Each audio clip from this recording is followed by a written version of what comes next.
formidable comme expérience. Hein. C'était. Parce que tu étais là. Et c'est capé à 12 personnes.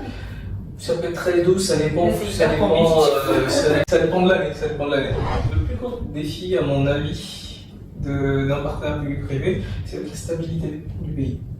Parce que les investisseurs ne vont pas venir pour 5 ans et si ça recule dans 5 ans, il y aura potentiellement un conflit, potentiellement un blocage, un arrêt de leur activité. Ils seront beaucoup plus frileux ou sinon ils vont demander une plus forte rentabilité. On aura toujours le problème de souveraineté parce que c'est un marché interconnecté. À mon sens, pour éviter tout ça, le seul vrai moyen c'est de baisser la demande.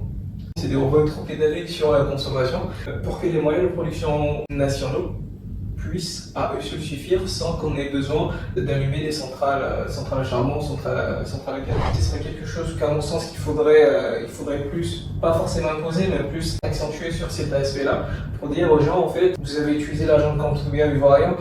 Au bout d'un moment, il faut à votre tour contribuer au développement du pays. Moi, je suis toujours ici encore parce que les études c'est très long. C'est très long.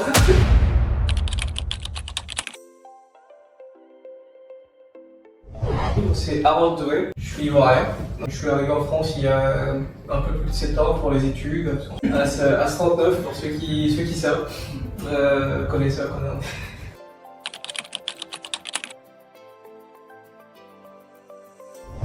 En fait, c'est ce stage-là qui m'a dit on va tourner vers l'énergie. Parce que j'étais encore en première année en filière généraliste, et c'était soit l'informatique, soit le BTP. Un peu moins de BTP, mais plutôt soit l'informatique, soit l'énergie.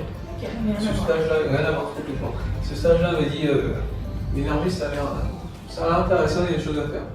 Je suis très satisfait et c'est quelque chose qui me parle en fait simplement. Je suis quand même extrêmement fier, extrêmement content d'être dans ce domaine-là et de pouvoir expliquer à les gens, à travers les formations, des trucs, des choses comme ça.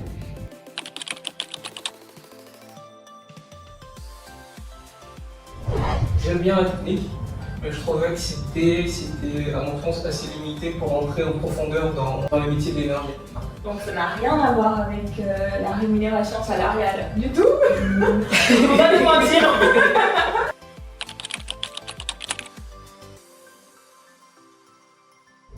J'ai 2 postes, on va dire.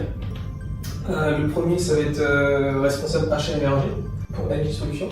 En gros, Engie Solutions, c'est une société de services. Ils vont faire de la maintenance chez les industriels, dans les bâtiments tertiaires, et ils vont produire de la chaleur pour chauffer les bâtiments, de l'air comprimé, etc. Et ces machines-là, elles ont besoin d'être sourcées en énergie.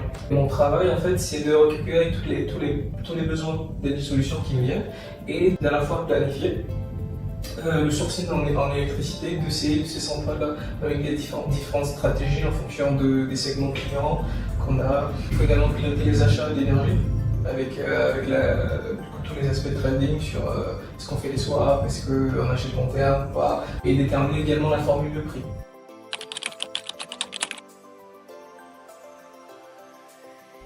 L'effacement, ça va être un des mécanismes sur lesquels je vais essayer de positionner mes actifs dans le cadre de la deuxième partie de mon travail. C'est un mécanisme géré par RTE, le transporteur d'électricité en France, et c'est donner une rémunération pour inciter des consommateurs à baisser leur consommation sur certaines périodes, à changer leurs habitudes de consommation en déplaçant complètement une consommation typiquement celle de la pompe de 19h. On la déplace à 22h si c'est possible. Donc ça permet de s'effacer à des moments où le système électrique en a besoin. Et on a une rémunération dessus.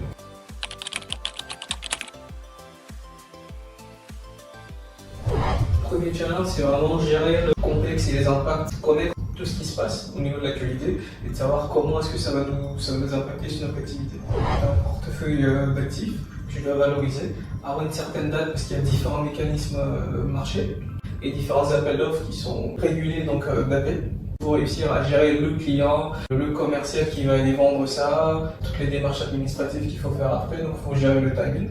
Et pareil pour l'achat, il y a des mécanismes qui prennent fin à certaines dates et il faut acheter avant ça. Et, voilà. Donc c'est un peu les deux aspects.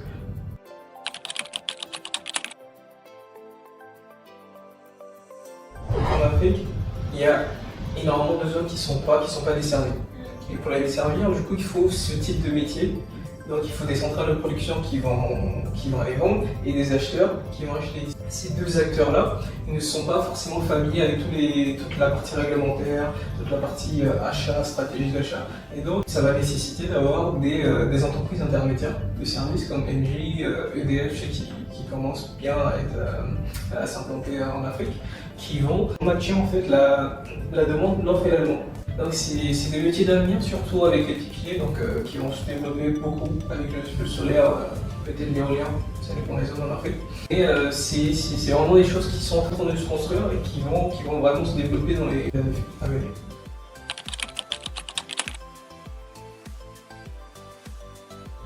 Je dirais qu'il y a une grande partie de chance en fait. Là-dessus, je sais que ça porte des ficelles, c'est un débat, Je crois beaucoup au facteur Dieu, au facteur chance, qui peut t'amener ça ou là sans que tu aies vraiment le contrôle. Il y a des capacités que je maîtrise, mais il y a une grande part de la vie que je ne maîtrise pas. Il y a le relationnel qui joue là-dedans. Je n'étais pas quelqu'un qui allait forcément rester seul dans son coin, mais qui allait aller au contact des gens pour apprendre d'eux. Et en apprenant des gens, on découvre plein de choses, on découvre des activités, on découvre des manières de faire, des opportunités qu'on n'aurait pas forcément su aussi facilement que ça en restant dans son coin. Sans forcément parler de la question de l'équipe aujourd'hui, je dirais qu'il faut avoir cette connaissance de soi-même déjà, de ce qu'on veut, de ce qu'on accepte ou pas. Il faut dire ce qu'on veut et essayer de savoir parler, trouver le moment, trouver la manière de le dire. Voilà, mais toujours d'exprimer ce qu'on ressent au fond de soi au final.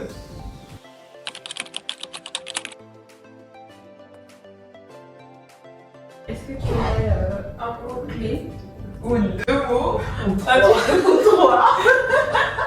J'ai chanceux déjà pour tout ce que j'ai reçu. Persévérant.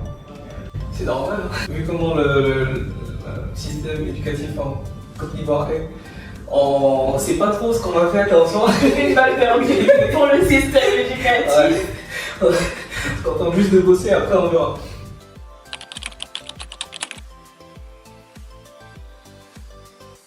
Essayez de voir les choses à l'envers.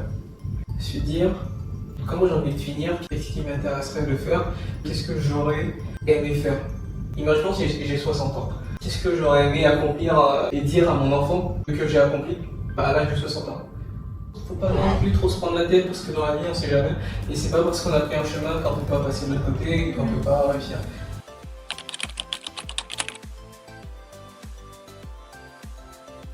J'espère que tu as pris du plaisir dans ce que tu as fait. C'est tout simplement.